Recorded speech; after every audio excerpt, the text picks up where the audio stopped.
พเจ้าสมพรศรีอุดมพันธ์สมาชิกสภาแห่งชาติเขตเลือกตั้งที่6แขวงลาดบางข้อมีคำเห็นแลกเปลี่ยนต่อคณะผิดชอบ4จุดคือดังนี้เนาะสำหรับภาคสรุปนี่ข้าพเจ้าก็เห็นดีเป็นเอกภาพแล้วแต่อยู่ในภาคทิศทาง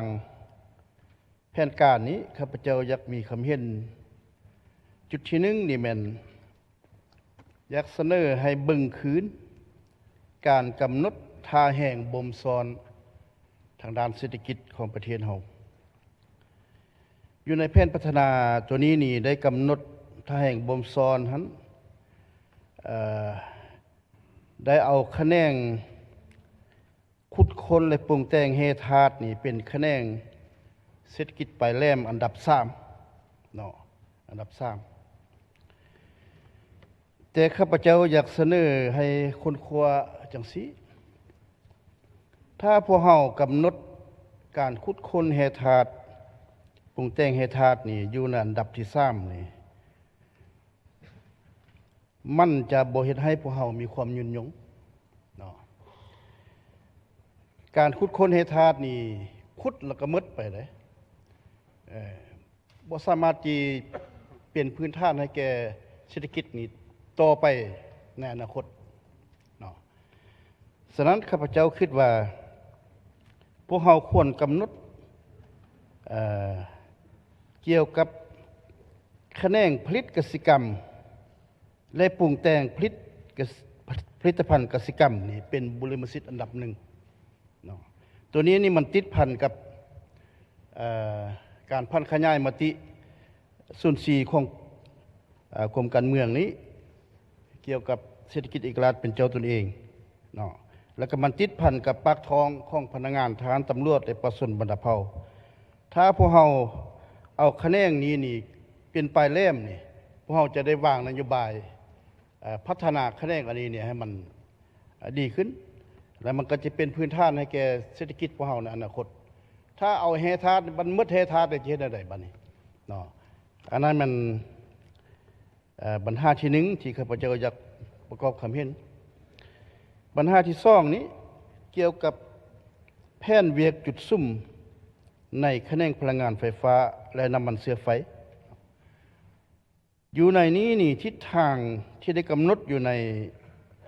แผนพัฒนานี้ข้าพเจ้าด้านพื้นฐานก็เห็นดีแล้ว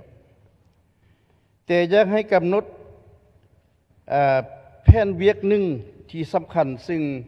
สสพวกเราได้ประกอบความเห็นมา2 มือนี้2-3 มือนี้นะเกี่ยวกับปัญหาแผนเวียกค้นคว้าคืนเกี่ยวกับโครงสร้างราคาไฟฟ้านี่เนาะให้มันมีอยู่ในแผนตัวนี้พวกเราจะค้นคว้าอันระยะจอนี่ก็เห็นดีแล้วแต่มันก็สิบ่ทันละเอียดข้าพเจ้าอยากเสนอให้มีแผนเวียกอันนี้อยู่ในแผนเวียกของแผนพัฒนาเศรษฐกิจสังคม5 ปีในต่อไปนี้ให้ค้นคว้าละเอียดมันติดพันกับการดำรงชีวิตของประชาชนบรรดาเผ่าก็คือพนักงานทหารตำรวจและประชาชนเฮานี้เนาะอันนั้นมันปัญหาที่2ปัญหาที่3นี้เกี่ยวกับแผนพัฒนาเขตแคว้นนี่นะอันอื่นนี่ข้าพเจ้าก็เห็นดีแล้วสำหรับภาคเหนือนี่อยู่ในแผนนี้ก็กำหนดว่าอันสำคัญนี่ต้องได้ปรับปรุงทางเนาะแต่ว่าพวกเฮานี่ยังบ่ทันได้ลงลึกยังมีจุดซุ่มนะอยู่ในแผนหั่นว่าแต่ว่าปรับปรุงพื้นฐานโครงล่างจังซี่โอ้อันนี้นี่เว้าร่วมโพดเนาะข้าพเจ้าจะให้กำหนดให้มันชัดเจนว่าเฮาสิปรับปรุงเส้นทางได้เด้อยู่ในภาคเหนือนี่ช่วงระยะ5 ปีนี่คันว่าสิปรับปรุงเบิดนับแต่เส้นทางไปสู่การผลิตสิ่งต่างๆให้มันดีหมดนี่เบิ่งความสามารถด้านงบประมาณพวกเฮาก็ยากเนาะฉะนั้นควรกำหนดจุดซุ่มละเอียดอยู่หั่นถ้าบ่มีเส้นทางนี่ก็ยากได้สิพัฒนาเศรษฐกิจเนาะพัฒนาเศรษฐกิจ